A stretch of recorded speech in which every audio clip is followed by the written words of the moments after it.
আজ আমি একটু ফ্রাইড রাইস করছি। ঘরে কিছু সবজি আর বিরিয়ানি বানানোর জন্য কিছু চাল আগে থেকে আনা ছিল, সেটা দিয়েই আজকে ফ্রাইড রাইসটা আমি করছি।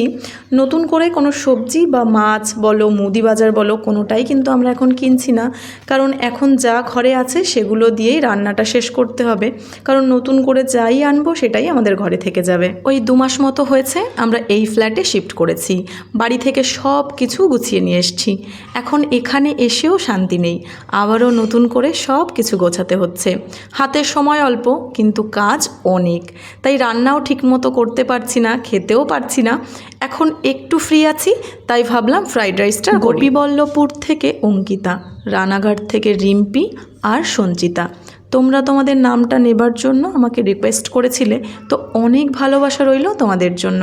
খুব ভালো থেকো তোমরা। আমাদের জীবনটা না ভীষণ আনপ্রেডিক্টেবল, নিমেষেই সব কেমন বদলে যায়।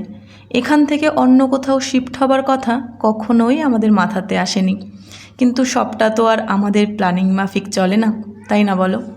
যাই হোক, তোমরা খুব তাড়াতাড়ি জানতে পারবে যে আমরা কোথায় আর কেন শিফট হচ্ছি। তো আজকে আসছি, দেখা হচ্ছে কালকে নতুন এক আড্ডার সঙ্গে। ততক্ষণে ভালো থেকো, সুস্থ থেকো, বাই।